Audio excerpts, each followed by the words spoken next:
I am a health and nutrition educator for the Valley Hospital. I went to Montclair State University.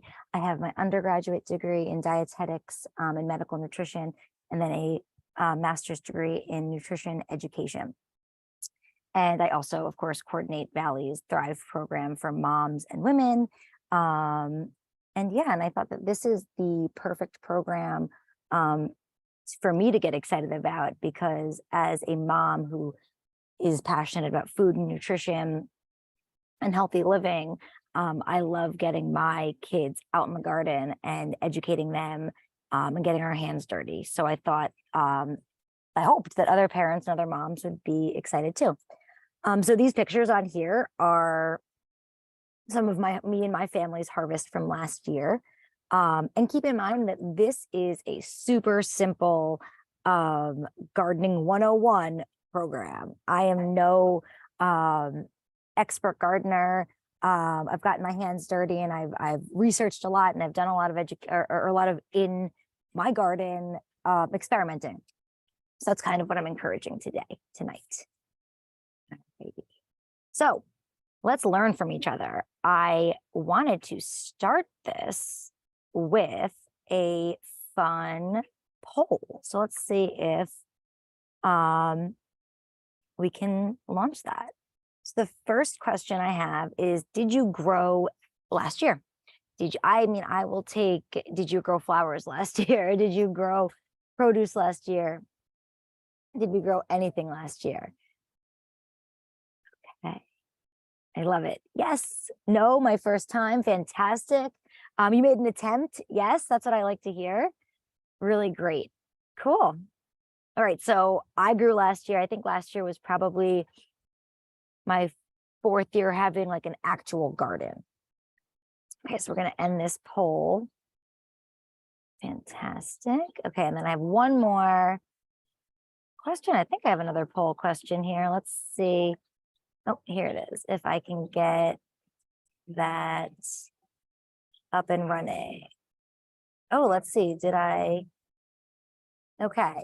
What did you grow last year? Or what did you try to grow last year? Guys, an attempt at gardening is gardening for sure. Okay. So if you did, what did you grow last year? Tons of different things. You started small and simple, inside herbs only, or inside anything only. Did anybody start from seeds and move them outside? Because that's a feat all in itself. Nothing at all is exciting as well. Great. Okay, so I see a lot of us are growing herbs only inside. And that's fantastic. Very cool. All right, we're gonna end this poll. And we are gonna move on. And if at any point the background noise for you is too much, please write that in the chat or the Q&A to tell me to go inside. I hear neighbors doing lawn work, and if you can, I don't want you to, so let me know. But all right, so fantastic. So we have some folks who have dabbled in the growing.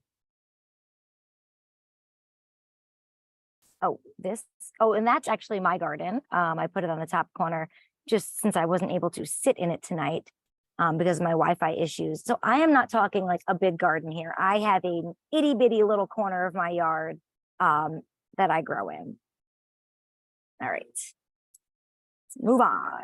So why start a garden? This is the most important thing.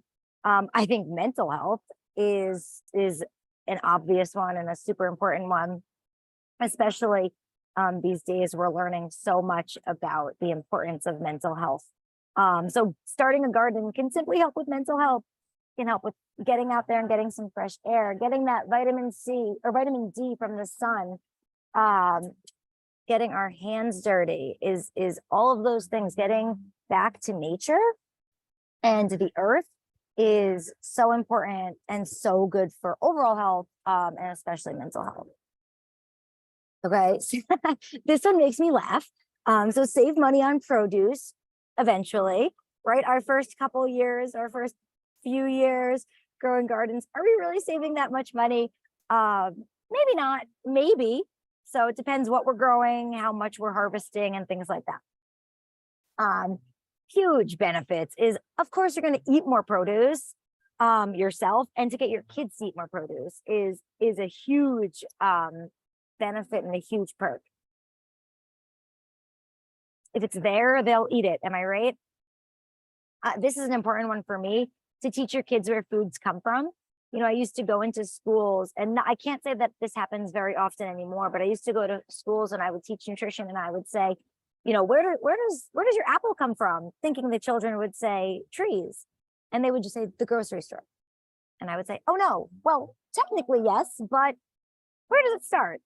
So teaching our children and the next generation where food comes from and how incredible our planet is really definitely a perk of growing your own garden.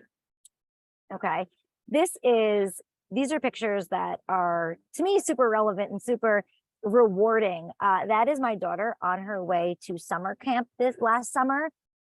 She would literally, before we got in the car, every single morning, run to the garden, go harvest herself a leaf of kale and eat it on the way to preschool summer camp, which blew me away, because who eats raw, unmassaged kale? I don't know. My 4-year-old did all last summer. And so that was pretty wild. And then these are my two little ones pointing at their garden with kale in hand. They were so excited about all of it. Every time something new grew, or I said, it's harvest time, let's do it. And when I say harvest time, I'm not saying like bushels of harvest. I'm like, let's get one string bean tonight. Okay. Little things. We're not harvesting huge things here. Okay. All right. So these are some basics. Again, super basic. What you need to know. So where can you grow things? You can grow things anywhere. You can grow things in your kitchen window, in a little pot. My brother actually just got into gardening a couple years ago as well, and he was more into grow bags. So if you Google or Amazon grow bags, they're huge. They're huge bags that you can truly grow enormous amounts of produce in. You can, of course, do an in-ground garden. You can do a raised garden bed, whatever works for your landscape, your living space, and things like that. So we can grow anywhere, which is exciting. This is an important one, so you don't have to be Googling it. The climate in Bergen County, we are in zone 7A. So a lot of times you'll check out, you'll buy seeds or something, and you'll check out, I don't have any with me. You'll check out the back, and there'll be like a teeny tiny map of the United States, and you'll be trying to decide which zone you're in, and that'll tell you what time of year, what month, and when and where that food or that seed will grow best. So we are in zone 7A here in Bergen County. All right. Just a definition that I think is important when learning or starting your garden. What is germination? It sounds much more complicated than it is. It's literally just starting to grow from seeds, right? So it's the development of a plant from a seed after a period of dormancy. If we're starting from seeds, now is the perfect time to start. I'm gonna throw a couple seeds in a planter in a little bit. If you're starting from seeds, you don't necessarily want to start your seeds outside. They grow teeny tiny plants that will get just destroyed by either a rainstorm or a chipmunk that runs by. So starting from seeds is awesome. And you could do it right now from inside, from your kitchen, from your dining room table, wherever you have sunlight. Hold on, let me back up. Don't feel like you have to start from seeds. Starting from seeds is like fantastic and everything, but starting with an already developed plant is not cheating. Okay, that is how I start my kale, and that's how I start my romaine lettuce. I buy pre-grown plants. Okay. So starting from seed is exciting, and it's, again, something you can start doing right now. Like we started seeds last weekend with the kids, so they could start getting into it and getting excited. Be open to trial and error. Okay. Who knows, what's going to grow this year, what's not going to grow this year. My advice, or I encourage you to maybe have a little growing journal or diary.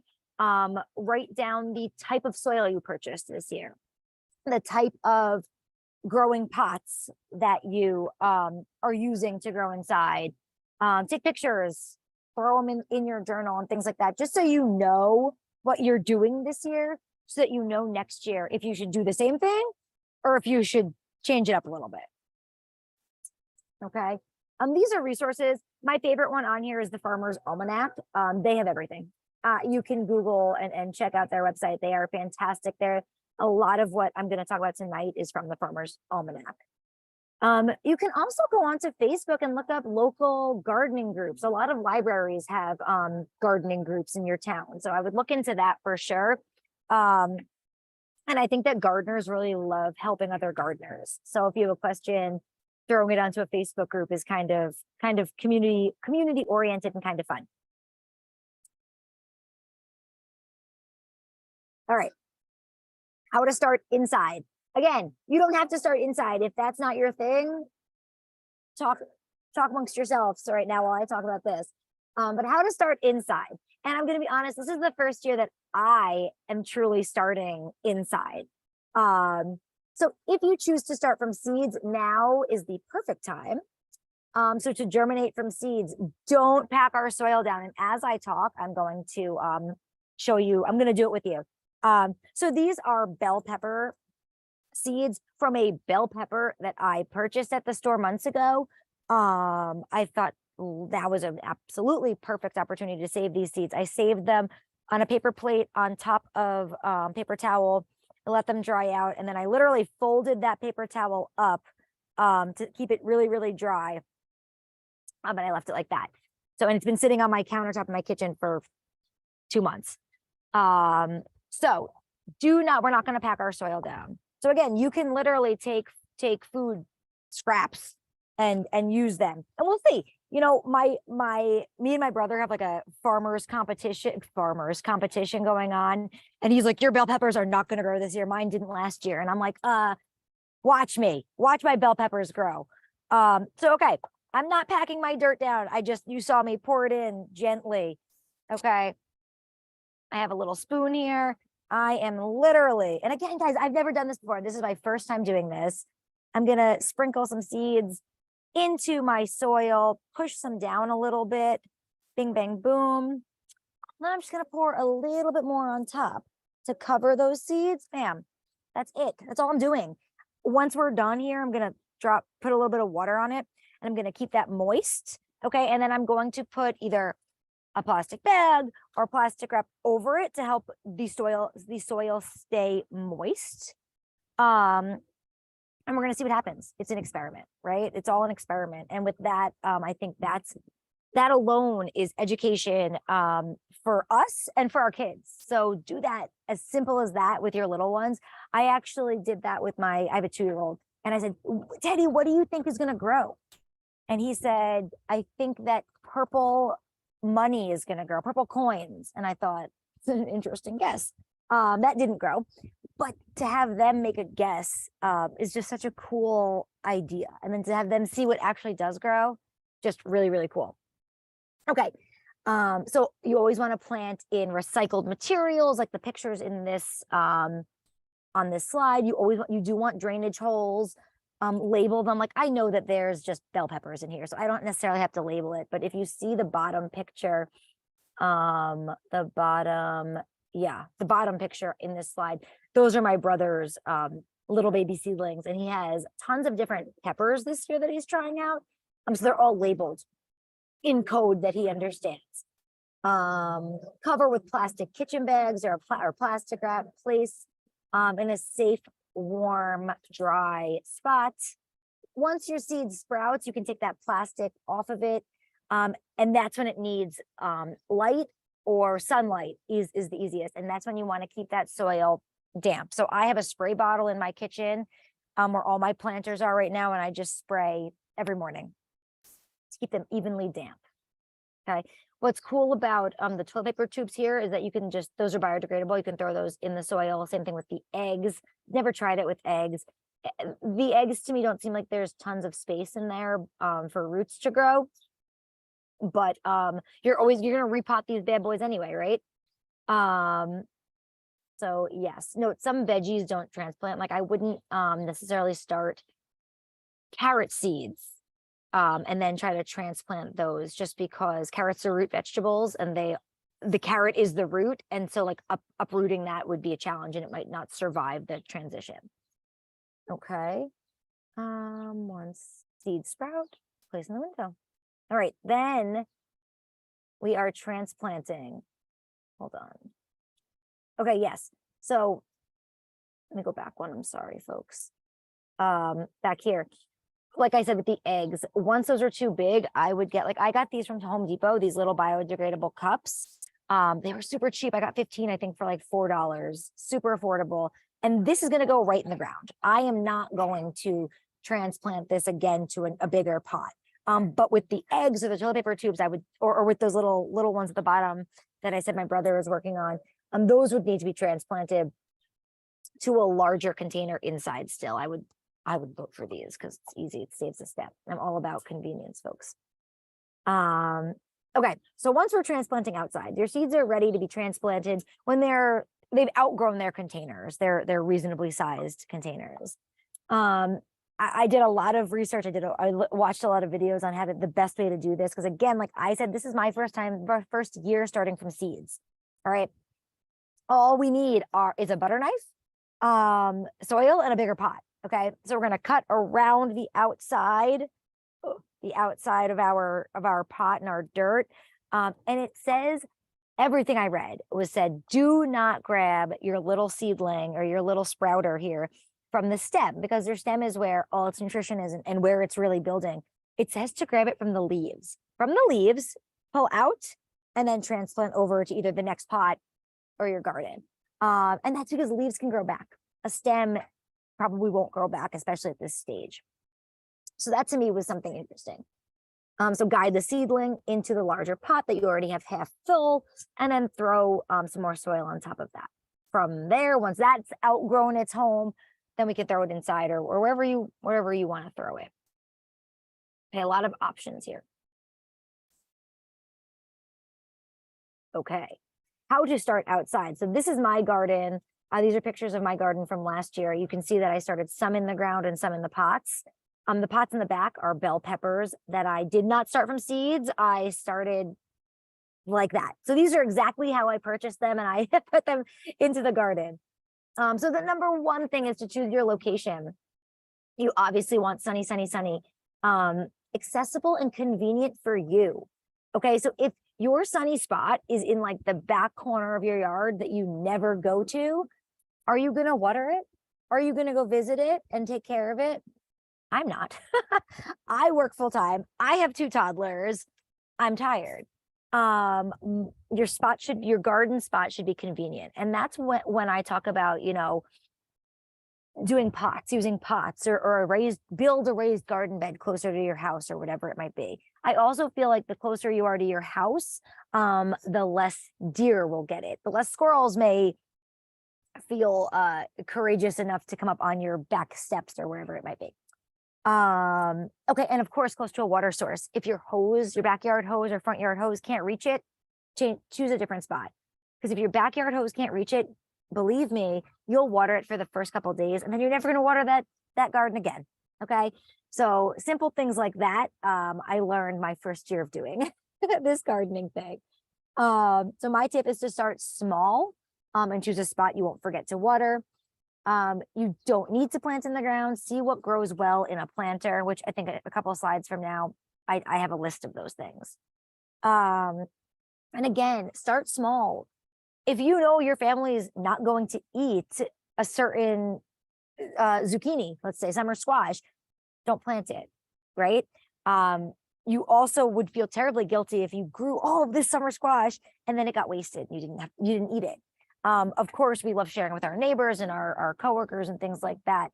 But just keep that in mind. All right, so prepping soil, however you can, okay? We're not complicated here. Rake it out. I like to rake it out. If you're a compost person, add compost about a month or so prior to planting. Now is a really great time to start that composting.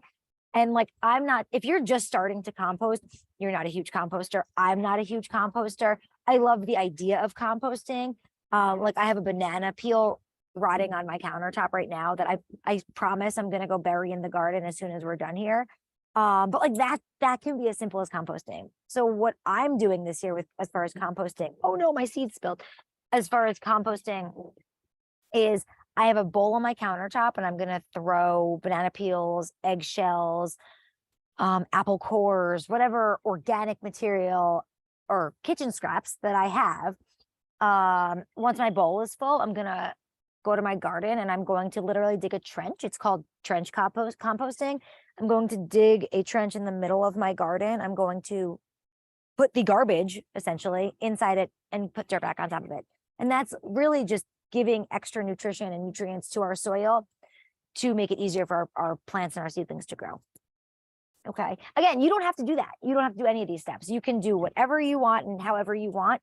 But I do think you should write it all down and write what you do down to know what to do again next year. What worked this year, what didn't. And then decide what you want to grow. What will your family eat? What grows easily? Let's find out. Growing in pots only is super duper possible. Get a little table for outside your back door if you don't have garden space. And grow all of these things. You can grow lettuce in a pot. They don't have terribly deep roots. Basil is a super easy one. Chives grow just naturally out of nowhere. You'll find chives, right? Tomatoes, huge. My brother was big on the grow bags last year for his gigantic tomato plants. Peppers, strawberries, all of those things do very well in the proper plant, in the proper pots. So don't be intimidated that you feel like you need to do this in the ground. Okay. Oh, another thing that grows super duper easy is mint. Mint will take over. So if you're really, really going basic, go with mint. Okay. What to start? These are things that I have personally found to be super easy to grow. And the Farmer's Almanac has helped me to, has agreed with me.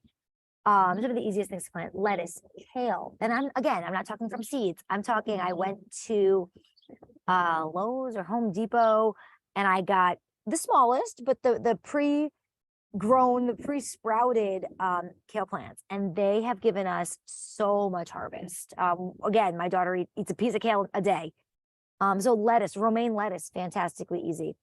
Green beans we did last year for the first time. So easy, so abundant. And I really suggest those if you have space for them. They're climbers. So they just need something to help them climb, whether it's like a little bit of lattice, or this year I have like a little arch that we put together, and I'm going to, as they grow, I'm going to help them along by tying their stems very loosely to my arch to help them, guide them up there. Tomatoes are easy. Tomatoes I find are easy to grow, but as soon as they're ready, if you don't harvest them, the chipmunks will. So keep your tomatoes up by your back door or harvest them soon, early. Zucchini, aka summer squash, that picture in the middle right under the kale. That's my summer squash from last year. Zucchini grows super easy, but it needs a lot of space. So if you don't have a lot of space, I might avoid it. Huge leaves on summer squash, so they definitely need some space. And again, herbs. If I had to pick one thing to grow, mint is a weed. It grows so easily. I actually have my mint on the absolute other side of my backyard in a giant pot, because I know it's going to grow, but I don't want to take over my in-ground garden. So if you're going to do mint, I would suggest it in a large pot. I put it in smoothies. I put it in salad dressings, things like that. Okay. Companion planting. This is fun. This is what I'm going to try out this year. I didn't do that last year. I didn't have patience for it. But companion planting, this is a really cool image from the Farmer's Almanac. So companion planting is just maximizing soil nutrients and planting 1, 2, 3 different things next to each other, and they help each other grow. So it's just a smart way to do easy gardening, right? Tomatoes and basil. Basil seems to be one plant that really helps all of its its friends and other plants grow. So basil's a good one to get in that garden if you're hoping to grow tomatoes, if you're hoping to grow bell peppers, things like that. So tomatoes and basil are companion plants. Tomato also grows well with lettuce, parsley.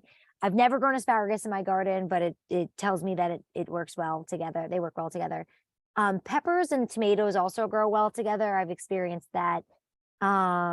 And things like that. Cucumbers and lettuce grow well together. Cucumbers are easy growers as well. They do take up a lot of space and they do need a trellis to kind of hang on to. But cucumbers harvest, that was one of the first things I grew, was cucumbers, and we got a lot of cucumbers that first year. Okay. So most importantly, don't stress out. I know that when I first started, the idea of gardening overwhelmed me and gave me anxiety. And I'm like, why is gardening giving you anxiety? It's supposed to be relaxing. It's supposed to do the opposite. So experiment. It's science, right? Gardening is a science. The soils, pH is one thing this year might be different next year. Okay. So like what grows this year may not grow next year. Or what doesn't grow this year might grow next year. Who knows? But again, that's another reason for journaling. And I think that that's really important. I encourage everybody to just get out there and start teaching yourselves how to do it. Do it with your kids, get your kids in that dirt, and tell them what is supposed to happen. Ask them questions, ask them what they think might happen. And let's raise this next generation of little ones who engage in their environment and like playing in the dirt and getting their feet dirty. Okay, that's what's most important. And you will grow things.